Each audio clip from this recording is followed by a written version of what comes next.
Joining us now is writer and broadcaster Esther Krakue. Esther, King Charles hosted his first state visit since the coronation for the South Korean President and First Lady. A lavish occasion as always. Can you run us through the formalities? Yeah, so this is King Charles's first incoming state visit, and it's a 4-day state visit, and the government obviously chose South Korea to be the first state visit for the king. It kicked off with a very lavish banquet with over 170 guests. Interestingly enough, including the K-pop group Blackpink, which I'm embarrassingly a fan of, and a Birmingham City football player. You had all sorts of dignitaries and heads of state. Rishi Sunak, the Prime Minister, and his wife were there. Lord Cameron and his wife were also there, who is now the Foreign Secretary. So it was quite a lavish state affair. I mean, it had over 4,000 pieces, including sort of dinner plates and all the crockery that comes with it. It was a very lavish affair. The king was there with his wife and the Queen, Queen Camilla, the Princess Royal Anne, and the Kate and William were also there as well, dressed, to the nines. And it was a very lavish affair. I think one thing to recognize is the significance of these kinds of state visits. So obviously South Korea is the 13th largest economy in the world. But, in Europe, in terms of the amount of trade they do, we're actually only the 5th largest trading partner with South Korea. We should actually probably be the first or the second, given the size of Britain's economy. So this is a very important visit from the president of South Korea and his wife. We know that the reason why this state visit was chosen was because of, the growing trade and infrastructure and security relationship between Britain and South Korea. Obviously, the government wants to woo South Korea to sign a potential green technology and infrastructure deal worth up to £30 billion. So it's obviously very important. But the reason why, the king was chosen to effectively head up this event is because these are the kinds of things that work. We know that the Queen, the late Queen, had many state visits during her time, and it actually went a long way in boosting Britain's relationships with lots of countries around the world.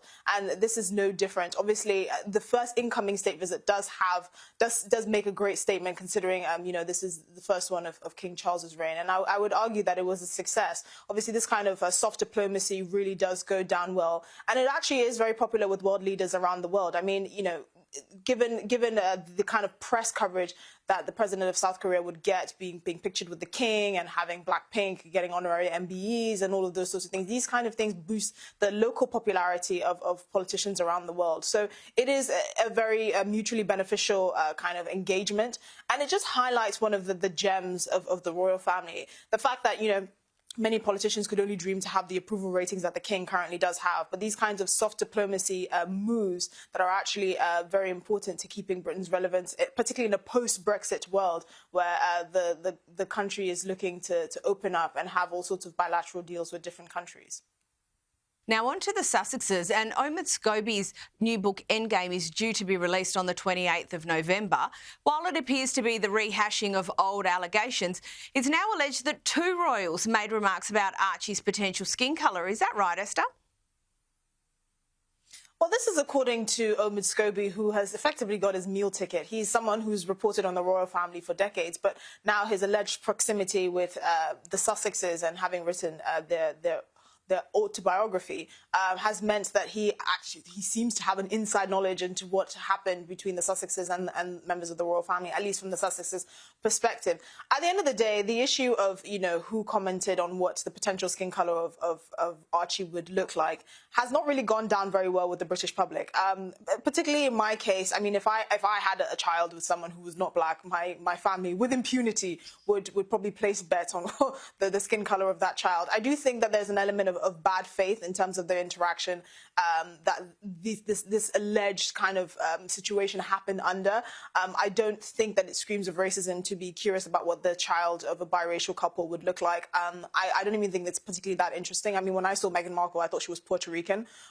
So I find it very curious that it's somehow now racist to assume what someone's child would look like. I also think there is a bit of unfair judgment going on here. I mean, Meghan Markle's mother wasn't an interracial relationship when she did have Meghan Markle, and I don't think members of her family would be accused of being racist for wondering what Meghan would have looked like when she was born. But obviously, we have to remember that Omid Scobie this is not an official sanctioned autobiography from the Sussexes. This is just something that Omid Scobie has written, given his proximity to the Sussexes, and apparently they're friends. This is something that's very much from his perspective. So we have to treat it with a grain of salt. We can't take it as the truth. And, you know, it's very clear that he is benefiting, he's profiting a lot from his relationship with the Sussexes. I mean, a lot of the revelations from this book have been headline news here in Britain. So clearly there is money to be made. But if we're going to treat what he is saying as gospel and say that actually was more than one member of the royal family that was speculating about the colour of Meghan and Harry's child, I do think that there's an element of bad faith, and I don't think it screams of racism like the Sussexes at least would think it does. In a similar vein, the book also alleges that the royal family chose not to get involved in the BLM movement. Now, I'm not sure whether that's an insinuation that the royal family is racist, but frankly, given the social and political bin fire that surrounded BLM, I think the royals probably did the right thing in staying well away from it. Yes, I mean, it's interesting that now their proximity to the BLM movement is somehow a barometer for whether they're against racism or not. I mean, in the book, Omid Scobie said that, you know, in all his years of being a royal correspondent, he was surprised by their lax and laissez-faire attitude towards issues that had to do with racism and discrimination, which is, you know, very much, I highly doubt is true.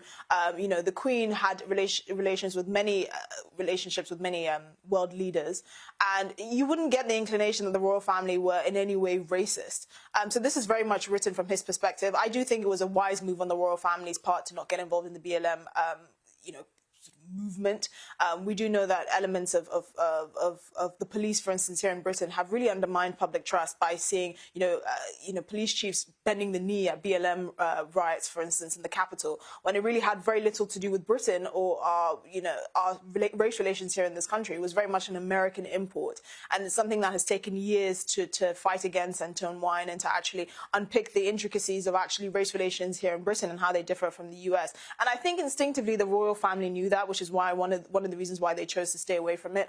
Again, taking Omid Scobie's word on the royal family's approach to BLM or just movements highlighting racism and discrimination is not very wise, because he doesn't seem like a very credible source. I mean, there are many questions around who his sources are in the royal family. It doesn't look like he has many friends in Buckingham Palace, and the only real contact he seems to have is with the Sussexes, who are more and more trying to distance themselves from this book. I mean, it's clear that they are trying to move on from this whole kind of royal family saga, even though this is a can of worms that they themselves opened by having that interview with Oprah Winfrey and Harry's book Spare. So they can't really complain. Now, we've spoken before about the Sussexes' eviction from Frogmore Cottage, but it's now been reported that apparently it was Princess Anne who persuaded the King to follow that course of action. Is that right? Well, this is another sort of allegation made by Omid Scobie's book, but it would not surprise me. I mean, one of the things that is being alleged with this is the fact that Princess Anne said that she believed that the Sussexes, were work shy, and that they shouldn't have access to the cottage because they weren't, you know, putting in the work. Now, I don't think that's completely not believable, because we do know that the Princess Royal is one of the hardest working members of the royal family. She engaged in the most engagements last year, and I wouldn't be surprised if she actually got a bit firmer with the Sussexes than probably King Charles was willing to do. We know that they renovated the cottage at an expense of £2.4 million, which they eventually paid back to the public. But it is clear that there was a bit of a disconnect between, you know, their expectations of what they would be like in the royal family and what the royal family is about. I mean, in Princess Eugenie's podcast, she mentioned that she was raised, and it was a doctrine growing up in the royal family, that you don't overshare too much about your personal life and your private details. Now, that's very much all in the vein of what the Sussexes are interested in. They are known for oversharing. They talk about their feelings all the time. All we hear is their feelings. And you can see that that's something that wouldn't have gone down well in the royal family as well as, you know, the expectations of what their work schedule would be like. We know that Prince Harry did mention that he talked to his father about feeling overworked, to which his father said he should hire a personal assistant. Again, I don't think that went down very well with the Sussexes, but there's clearly a very different kind of work culture and just attitude to public service between the Sussexes and the royal family. So while I'm very skeptical about anything that comes out of the very surgically enhanced Omid Scobie's mouth, I don't think this is totally false. And despite the rancour within the royal family, Esther, we're starting to see this increasing stream of reports about Harry wanting to come home. Is there anything really in this? And if so, what's the block? So apparently Harry is one half of the Sussex team that's actually willing to reconcile with the royal family, which is understandable. It is his family. Apparently Meghan wants nothing to do with it. She's been quoted as saying that she doesn't want to take part in the soap opera, which again is strange because being a part of that soap opera and media circus is how they basically funded their lives for the last 3 years. But that's neither here nor there. But apparently Prince Harry is not bothered about receiving an apology, which is strange because I don't understand why he thinks he deserves one. But he just wants to reconcile with the family. At the end of the day, I've always made the point that this sort of rift between the Sussexes and the royal family is bigger than them. We know that King Charles only has 5 grandchildren and he's basically estranged from 2 of them. This man is in his mid-70s, and we know that, you know, the older one gets in life, the more you think about your family and what you're leaving behind. It's a shame that he only has a close relationship with 3 of his grandchildren, which is William's kids. And so I suspect that it's dawning on both of them that it's probably time to try and heal this rift between the Sussexes and the royal family, to actually give, you know, Archie and Lilibet the opportunity to get to know their cousins and members of their extended family. I still find it strange that Meghan and Harry insisted on giving their children the prince and princess titles, even though they've made it very clear that they want very little to do with the royal family. But it's clear that it would probably be in both of their interests to reconcile. Now, obviously, there's the issue of the British public and how the British public want nothing to do with the Sussexes. I think it would be quite controversial if the king welcomed them with open arms and started to kind of integrate them into the fold and got them more involved in royal engagements. I highly doubt that will happen because I suspect it would be deeply unpopular. But also there is the issue of Prince William and Prince Harry's relationship, which is at the crux of this. Apparently there's no trust between the brothers. There's nothing that happens between them that's not briefed to the press, and we don't know who it's coming from. You know, Harry would say it's coming from his brother. William would say, well, you're the one that released the Netflix documentary and a book talking about your Todger. So it's probably more likely that it came from his end of things. And so it's a very complicated relationship, but one would hope that at least behind closed doors, they would be working towards healing that rift, at least for the sake of the children. And the breakdown of the relationship between the Fab Four as they were known, that didn't exactly happen overnight. Look, it's been blamed, an allegation that it's been blamed on a breakdown in communication between Kate and Meghan. But is that really a fair observation? I mean, it does look to be the case. I mean, we obviously heard allegations that apparently Catherine made Meghan cry during the preparation of her wedding, and Catherine wasn't very fond of Meghan for saying that she had baby brain when she was pregnant with her 3rd child. We'll never actually know the real story behind it, but I don't find it hard to believe. Again, you have to understand that the royal family is quite unique in the sense that it's quite traditional. There obviously ranks. Catherine is going to be the future queen, so she obviously outranks Meghan. We don't know if that actually had a role in kind of the acrimony that's clearly witnessed in their relationship and how cold it is now. But we do know that being the same age, they should have probably had more in common and you know, been closer. They're both very intelligent, very beautiful, very articulate women and very powerful, you know, public figures. But for some reason, their relationship is broken down to the extent that even when, you know, during the Queen's funeral, when they did that walk around, they were on opposite ends of each other. They just really, it was clear that they didn't have a very warm relationship. And we know from royal correspondence that actually that walk around was a very difficult thing for Catherine, because clearly she didn't want to have to do that. We don't know if that's true, but these are the allegations we're hearing and we have no reason to doubt them. So I suspect it did likely come from a breakdown in communication between Meghan and Catherine, which is unfortunate. Now, I don't know who is to blame. I still suspect that it's just Meghan's unrealistic and probably detached expectations of what it would be like to be in the royal family, how to relate with people and all of that. And, you know, that probably likely played a role in the breakdown of the relationship between the pair. And finally, one last thing. It's also alleged that William is trying to muscle his way into running the royal family. Now, the Prince and Princess have definitely taken on a greater share of the work, but that appears to be, from where I'm looking, part of the leaning and modernising strategy of the royal family. Do you think this barb's a little bit cute? I mean, I think it's completely ridiculous. He was obviously always going to be the future king. He doesn't have to muscle his way into something that is his birthright. But I also think you have to be reasonable and assuming that the reason why they've taken on more responsibilities is because they have fewer resources to draw upon.